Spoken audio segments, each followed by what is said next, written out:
Nesta aula estudaremos os processos de coesão textual e coerência textual. Nós vamos começar a falar sobre coesão textual.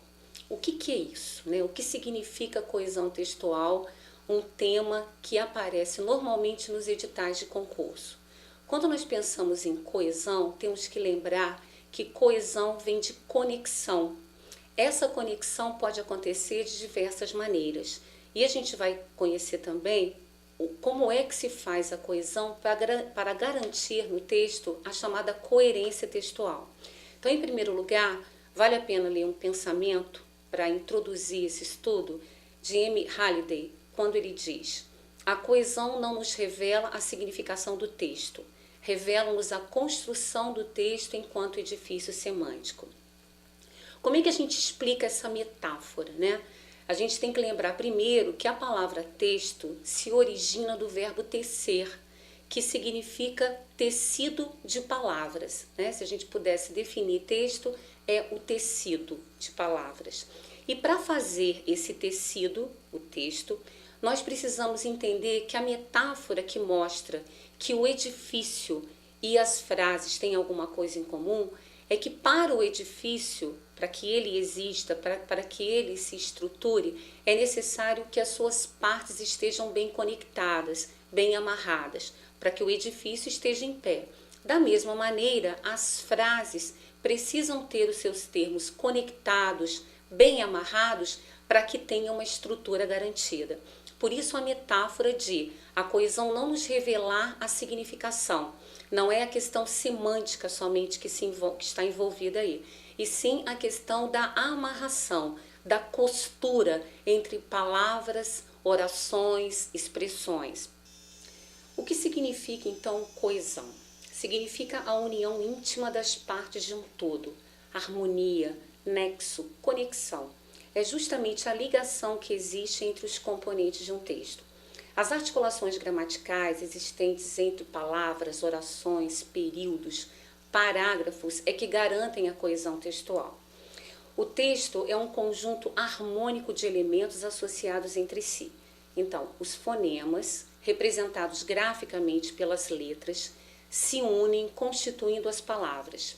Estas, as palavras por sua vez, ligam-se para formar as orações, que se agrupam em períodos formando os parágrafos, até o conjunto final, texto. Então, a conexão e a coesão textual vão garantir exatamente essa amarração. Como é que eu uno uma palavra à outra, fazendo então orações, uma oração à outra, fazendo períodos, até chegar ao produto final. Esta amarração tem que ser garantida por algumas classes gramaticais, e é isso que a gente vai estudar. Quais são os procedimentos que eu preciso usar, o que garante essa amarração, essa costura. E é lógico, né, o estudo da coesão textual é feito agora exatamente porque nós já vimos as classes gramaticais e determinadas relações sintáticas também. Então, que recursos linguísticos nós vamos usar para fazer essa amarração? Há vários recursos linguísticos que podem ser usados para unir tanto orações quanto períodos, criando o que a gente chama de unidade textual. Entre eles se destacam as conjunções, as preposições, pronomes, numerais e advérbios. É lógico que nem todas essas classes gramaticais simplesmente costuram. Às vezes são termos que servem para se referenciar a outros citados ou outros que serão citados. Mas o que importa é que são classes gramaticais que vão garantir toda essa costura, né? E a gente precisa conhecer como é que isso funciona. Eu vou dar o exemplo de dois períodos muito parecidos, em que um deles, essa amarração foi feita adequadamente, né? Nós usamos um conectivo adequado que garantiu a coerência. Num outro momento, nós veremos o mesmo período em que a mudança da conjunção do conectivo não garantiu esta unidade textual, porque provoca uma certa incoerência. Então, primeira frase: havia poucos atendentes na empresa, porém fui atendida prontamente. A conjunção porém é adversativa, ela liga orações que têm sentido contrário, oposto. É o conectivo que apresenta essas ideias opostas. Assim, pode-se afirmar que o texto tem coesão, porque a conjunção porém foi usada no sentido correto. Foi usada por quê? Porque o que se quer garantir entre uma oração e outra é uma relação de oposição e foi escolhida a conjunção adequada. Da mesma forma como eu poderia usar mas, contudo, todavia, entretanto. Na frase a seguir, eu mudei a conjunção. Havia poucos atendentes na empresa, portanto, fui atendida prontamente. Aparentemente, não há nenhum problema com relação à conjunção portanto. Mas quando nós buscamos o nexo, a lógica entre uma oração e outra, nós percebemos que isso não aconteceu adequadamente. A conjunção, portanto, tem valor conclusivo e é o conectivo que apresenta exatamente a conclusão. Assim, pode-se afirmar que o texto não tem coesão, porque a conjunção, portanto, não liga os dois segmentos adequadamente.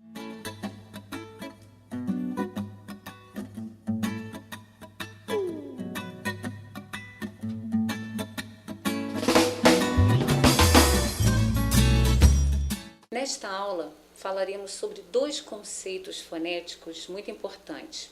Primeiro de prosódia e depois de ortoepia ou ortoépia. O que é prosódia? É a parte da fonética que trata do correto conhecimento da sílaba predominante, chamada sílaba tônica. Então, estudar a prosódia é estudar corretamente a posição da sílaba tônica. O que é silabada, o conceito de silabada? É um erro de prosódia, que consiste no deslocamento do acento tônico de uma palavra. Então, quando nós pronunciamos incorretamente a palavra do ponto de vista da sílaba tônica, nós cometemos um erro de prosódia ou silabada. Exemplo, a pronúncia ruim ou rúbrica são pronúncias inadequadas. O correto seria pronunciar ruim ou rubrica. Então, este erro de prosódia, de mudar a sílaba tônica de uma para outra, tem uma série de palavras que precisam ser estudadas. São palavras que suscitam dúvida mesmo quanto à pronúncia. Existe aqui também um conjunto de palavras que a pronúncia tem muito mais a ver com a separação silábica do que com qualquer outra coisa, né? Como as pessoas pronunciam incorretamente, elas acabam separando também de forma incorreta. Então, a pronúncia do L e do R são as seguintes: sublinhar, nada de subli, é sublinhar, subliminar, abrupto, nada de abrupto. Aquela pessoa entrou na sala de forma abrupta e não abrupta. A pronúncia é ab mesmo separado. Abrogar e subrogar. Então, a separação silábica que aparece nos exemplos é adequada. E é esta separação silábica que vai me levar à pronúncia correta, né? Nada de juntar uma letra com outra. Esse L e esse R se separam nesses grupos consonantais. Pronuncia-se como fonema C, esse grupo de palavras também. Subsídio, subsidiar, subsistir e subsistência. Qual é o problema aí? As pessoas acharem que o som desse S é de Z, como subsídio. Não é. Tanto subsídio quanto as suas palavras derivadas, o som é de C. Subsídio, subsidiar, subsistir e subsistência.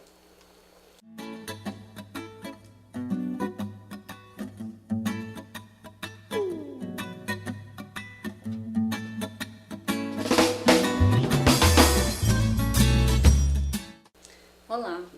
Nesta aula, nós estudaremos as funções da palavra que e da palavra se. Na verdade, nós já estudamos tudo isso nas classes gramaticais e funções sintáticas. Já vimos o que em várias situações e a palavra se também. Esta aula tenta resumir tudo aquilo que a gente já viu. E estudamos de forma separada, como se a gente tivesse que fazer um fechamento da palavra que e da palavra se, porque é uma palavra são palavras que vão aparecer em várias situações. A palavra que pode ser tanta coisa, ter tanta função morfológica, tanta função sintática, que a gente precisa organizar. Quando nós estudamos o pronome relativo, a palavra que estava lá. Quando nós estudamos o advérbio, o que estava lá. Mas como resumir tudo isso estudando tanto a função morfológica quanto a função sintática?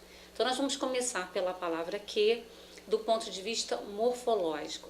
Então, morfologicamente, a palavra que pode ser, em primeiro lugar, substantivo, porque qualquer palavra de qualquer classe gramatical pode ser alçada à categoria de ser, de nome, e será substantivo quando equivaler a alguma coisa.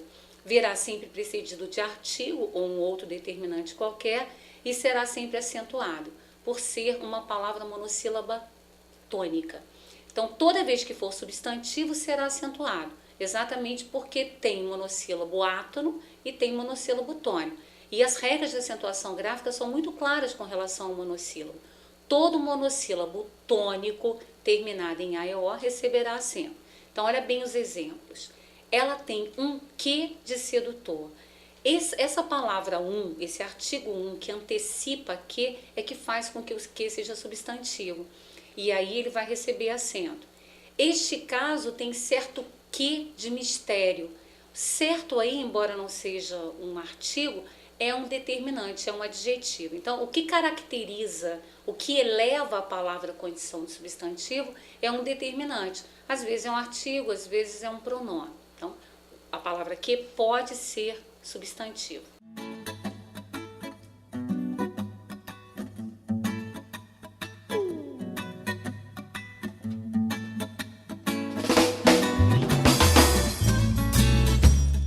Nesta aula, que nós chamamos de considerações finais, nós vamos estudar dois assuntos aqui.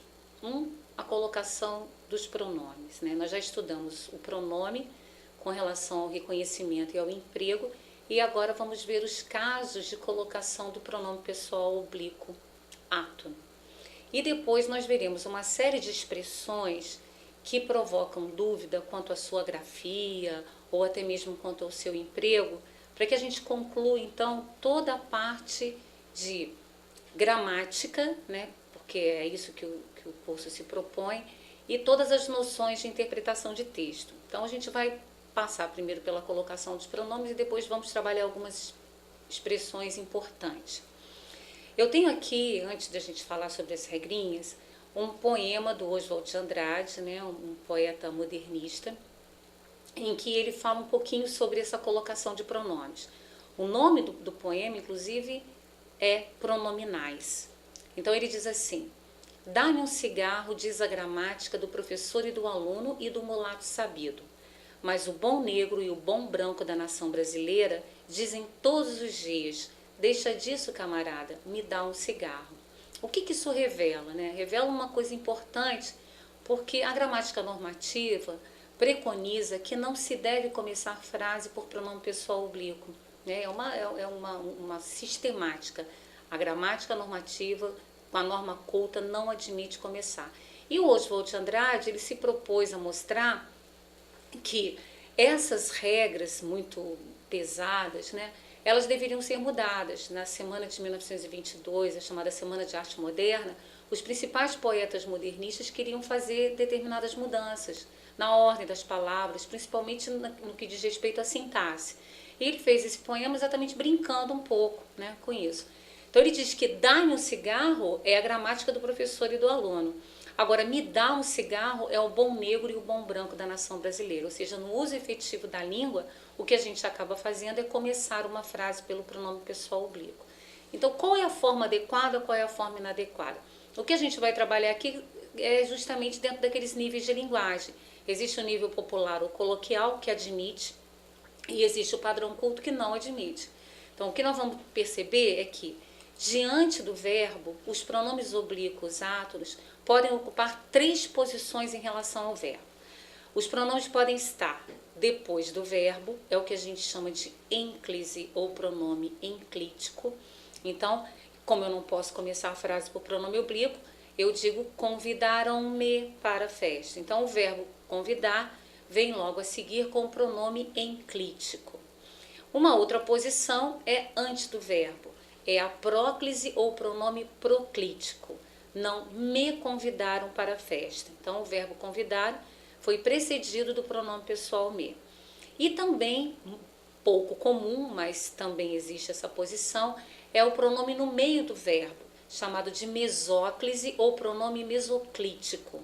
Convidar-me-ão para a festa. Então, pode acontecer do verbo ser partido e incluir aí intercalado o pronome pessoal oblíquo? Pode. E a gente usa com pouca frequência. É muito comum, por exemplo, nos textos bíblicos, a mesóclise ser usada, né? Principalmente quando se projeta esse verbo no futuro, porque é exatamente no futuro do presente e do pretérito que o pronome pessoal oblíquo vai ser usado. Então, são 3 posições que existem. Agora, a gente vai ter que conhecer quando é que se usa antes, depois ou no meio do verbo.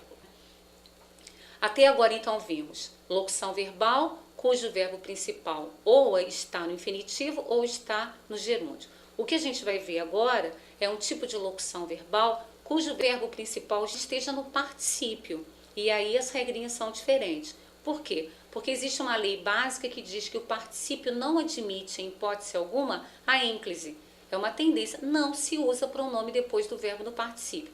Então, o que vai acontecer com relação ao pronome diante de uma locução verbal em que o verbo principal esteja no particípio? Nós vamos ver o seguinte: quando eu lhe tenho contado umas verdades, não tem aí nenhum atrativo. O eu não é atrativo, é um pronome pessoal do caso real.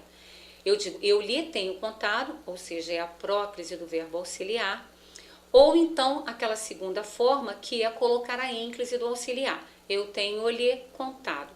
O que esta locução verbal não vai admitir? Não vai admitir a ênclise do verbo principal, exatamente porque o verbo principal se encontra no particípio. E qual é a lei do particípio? Não admite ênclise.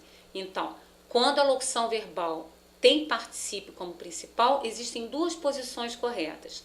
Ou é a próclise do auxiliar, ou é a ênclise do auxiliar. Jamais será a ênclise do verbo principal. Eu tenho aqui exemplo de inadequação de emprego de pronome com o verbo no particípio. Então, eu digo assim, eu tenho contado-lhe umas verdades.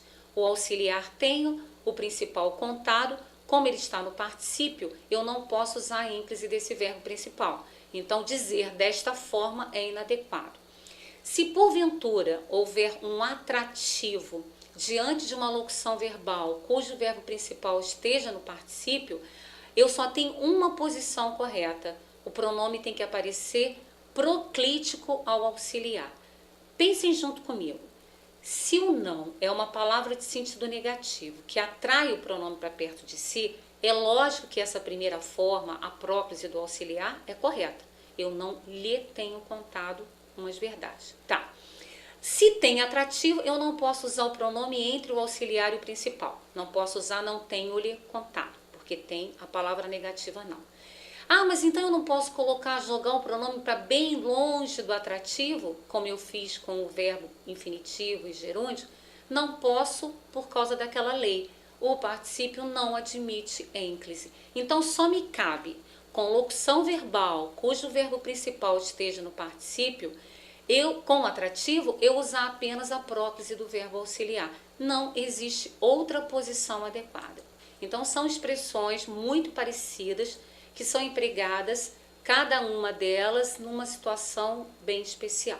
Encerramos aqui o nosso último DVD, né? Foi um prazer, né, participar dessa empreitada de todos vocês, e eu fiz o possível para resumir em todas essas aulas os conteúdos mínimos que vocês precisam para se preparar para uma prova de concurso, né?